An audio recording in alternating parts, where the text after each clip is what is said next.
My intentions for 2024 is to stretch beyond my perceived limits, reach all of my set goals, and catch up with life.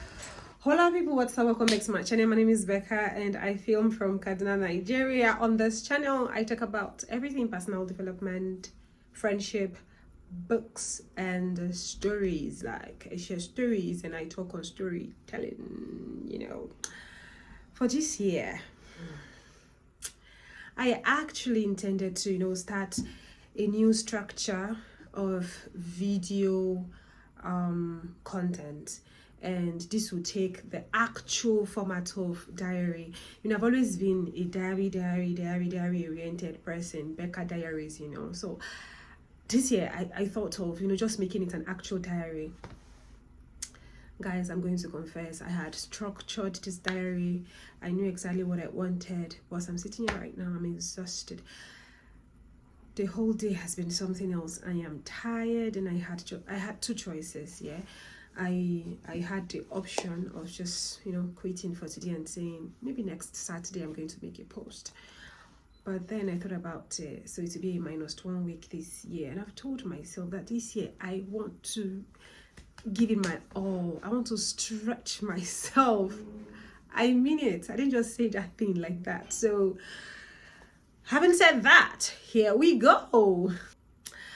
So let's talk about my 28 days social media detox. In December last year, I decided to give social media a break. 28 days, no social media at all. Now, before then, I have never done that before. I have never given social media a break. I've always been a social media person. When I'm not posting, I am liking, comment, responding to comments, or responding to another person's posts, basically engaging other people's posts, as a social media user that I am. Sometimes I can spend hours, I'm not even joking, like 1, 2, 3 hours just going through different videos on TikTok, on Instagram, on Facebook, and this is waste of productive hours if you ask me. So anyways, I decided, okay, you know what, let me give it a try. I've seen people say these things, but I think the longest I have gone before then was, say, 2 days. 2 days? No, I've never. Maybe 2 hours or a whole day if I am tired. If I'm busy. So it's not like it's intentional that, I don't want to be here. It's because I am busy and I can't even do that even if I wanted to. So that was like the longest I have been. But talking about consciously going off social media, no, I've never done it before. So imagine someone who has never done it before and then I'm going stretch like that. I think that's one of the lessons I learned. For 2024, I would take maybe 2-3 days off social media so I get used to it. I understand that for some people, that is where you work. So I think there will be different modalities for things like that. I'm also a content creator, and in 2024, I intend to go all out. But I would also find a way around, how to navigate social media detox as a content creator. Anyways, let me tell you this story. So when I started the 28 days social media detox, the very first challenge was that I was already used to going online. So sometimes I'm just going through my phone and I would have forgotten that I was actually on a detox. I think it's happened for the very first 2 days. Yes, I'll just click Instagram and I'm already scrolling before I remember, you know how you'll be fasting and then you've forgotten that you're fasting, then you go and drink water. It happened to me a lot. So I said, okay, you know what? Since this is happening, especially for Instagram and Facebook and TikTok, I said, since this is happening, what I can do is remove it from the homepage. So I removed from the homepage. Then I think at some point I even offloaded on iPhone. There is a part where you can offload. But I realized even offloading, sometimes you click the app and then it will reload again. So I had to remove from homepage. There are some I had to deactivate entirely. And I told myself, okay, you know what, Becca, you have to stay true to cause. So when people even reach out to me, people that I sort of respect, people that I hold in high esteem, and they say, Rebecca, I need you to do something for me online. I'll be like, I'm so sorry, I'm on a social media detox. Some of them didn't understand it, but I had to just explain, and I stayed, by that. Because if I do not, I'm going to break it and it won't make sense. I mean, what's the whole point anyways? One thing I learned from the social media detox was that, you know how that's when I was always on social media, I had enough time to go through social media for hours. Like I said, I would be scrolling. So now I had enough time, a lot of that time here that I could now use for productive things. So I had more time to do things. And I think another thing I realized was that as a content creator constantly on social media, I was always thinking about what next to post. How do I engage other people's posts? How do I go back and engage my posts? So my head was always, there's always a whole lot of thoughts about social media engagement and activities. But with the detox, there was nothing like that. So I had room to think about other things. I had room to gain clarity and focus on better things. So I used that whole period to design a personal development guide, which we use for our upcoming personal development challenge. And it is something we also use at the Becca Accountability Mastermind BAM. I will discuss this in detail in the next diary session, which will be next week. Yeah. So yeah, I used that time to do that, and I did several other things. In fact, people at the time even recognized me as, being more productive. Oh, you're more effective, you're more efficient. It's because I was not on social media, so I had enough time to read. I had enough time to focus on my focus. Honestly, it was it was really amazing. And my advice to people who would go on such social media detox, which I actually highly recommend. I highly recommend you to go on social media detox because you basically have more time to do other things. All of your goals that you want to achieve, you have more time to achieve them by the time you go on a social media detox. So yes, highly recommended. Highly recommended. I highly recommend it. I highly recommend it. So some of the things that you should learn from me, if you have to go for yours, is that ensure that time you use it for something productive. Because if you go off social media and then you now say, oh, once in a while, let me be watching movies. Oh, you're off social media, but you're watching TV. So all what you did during that time is watching TV. So what's the point? You have used one bad habit to overcome another bad habit. You get. So you have to strictly, write it down. As I'm going off social media, what do I want to achieve? What do I want to do with this time? Secondly, I think it's helpful to just deactivate your account. If not your account, the apps on your phone. Just uninstall them rather. Did I say deactivate? Uninstall them. Uninstall the apps on your phone. That way you know that even if you are so addicted that you want to go to the apps, they are not even there for you to go back to. So they are deactivated. The one other thing that helped me was an accountability partner. So I had a friend who came with me on the social media detox. So we were both doing it and we're both checkmating each other. So I'll tell her how I'm struggling and how I'm overcoming, and then she'll tell me how she's struggling and how she's overcoming. So we're helping each other and we're checking each other out. Hey, don't go there. Oh, don't do it. Oh, does this one pass as social media?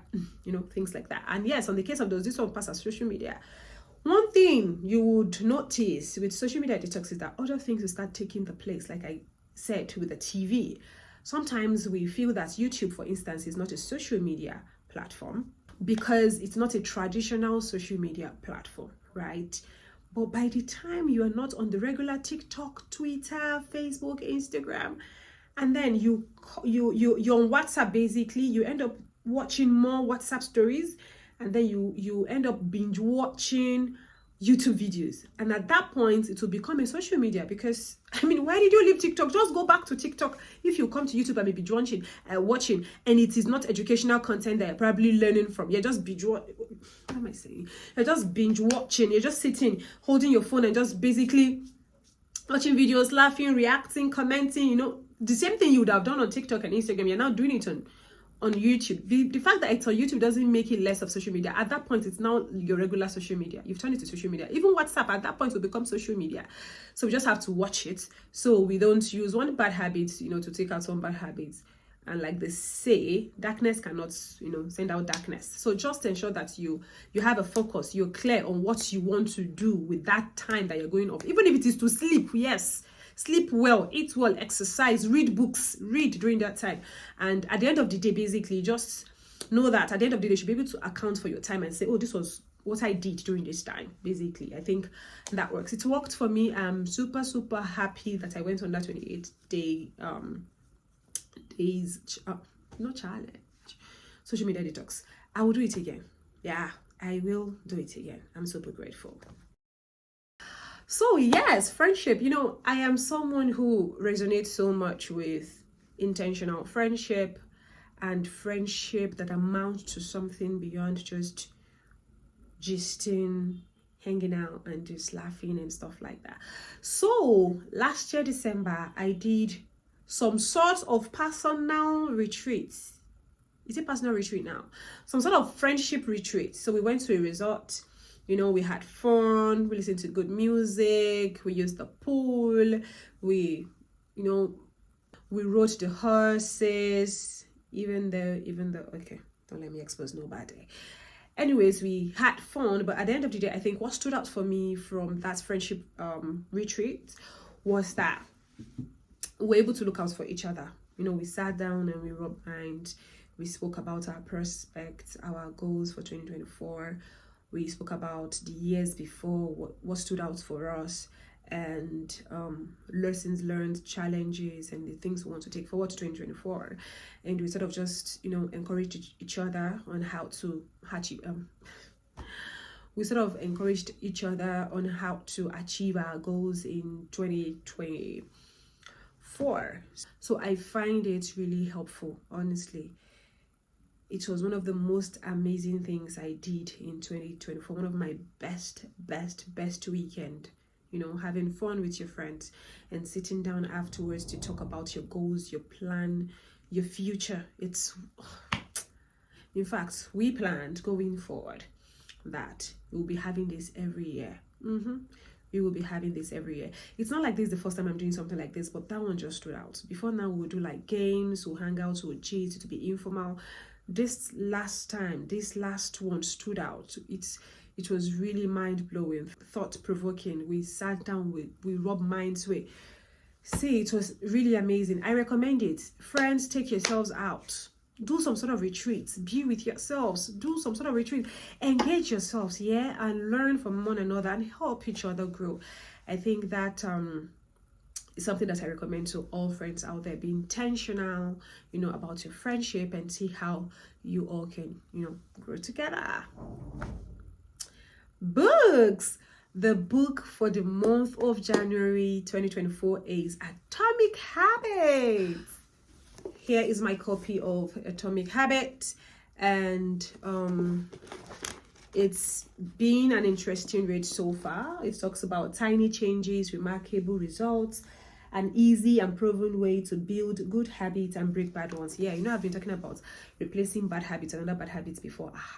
So now this one will teach you how to replace bad habits with good ones. So you should join us to read this. Follow me on Facebook, where I do daily and weekly prompts on the book for the month. So the book for the month of January 2024 in Becca Book Club is this, but you can actually read any other book of your choice. Feel free to read any other book of your choice. But what I do is because I drop daily weekly prompts, so you can get to read other books that you want. So it reminds you to read other books that you're currently on. But I recommend this, highly recommended. Please, you all get Atomic Habits by James Clear.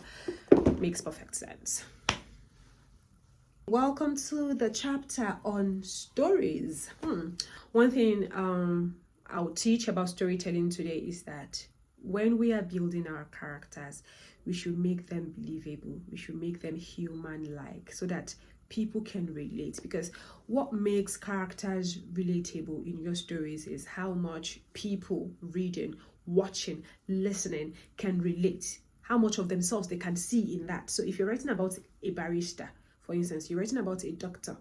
If a medical doctor is watching, listening, reading, or a medical doctor's spouse, friend, neighbor, colleague is saying, watching, listening, how much of the traits of a medical doctor can they relate with? So it's important that we actually create these things as relatable as possible. Then ensure that no character is 100% bad or 100% good, because there's no human being like that. So if we say we are creating characters based on human traits, we are creating characters following human pattern, we cannot do that because there's no human like that. No matter how terrible someone is, there's always a good in them. There's always, in fact, there'll always be people who don't even sell those bad you are seeing because they're seeing good, because they have a good in them.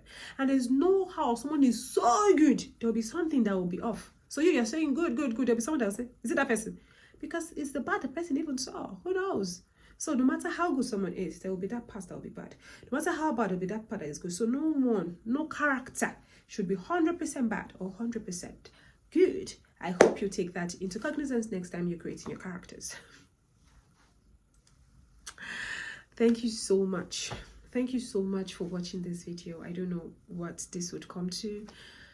I don't know. Even the lighting is not as good, but I've told myself that I'm going to shoot this, and I have done it. I'm super excited that I have done this. Please, if you haven't subscribed to this channel, please subscribe, like this video, comment, share it with other people. And I do hope that 2024 would be a year where we truly get to achieve all our dreams, all of our dreams, everything we set our minds on in 2024. I pray that we achieve them. I pray that God gives us the strength to be consistent, in our daily habit and routine. I pray that God help us to be consistent, in doing things that will help us achieve all of our set goals. I pray that you do not procrastinate like you were doing the previous years. I pray that your eyes will be set on the goal, that you focus on your focus, that this year you no go grieve for failure, for downfall, for procrastination, for all the things that will not allow you, do your stuff. Thank you so much for watching this video. I really do appreciate you. Please let me know what you want me to talk about on personal development, on friendship, on stories, on books, in the comment section. I do hope that this video is manageable enough to set the tone and the pace for 2024. See you in my other videos. Bye.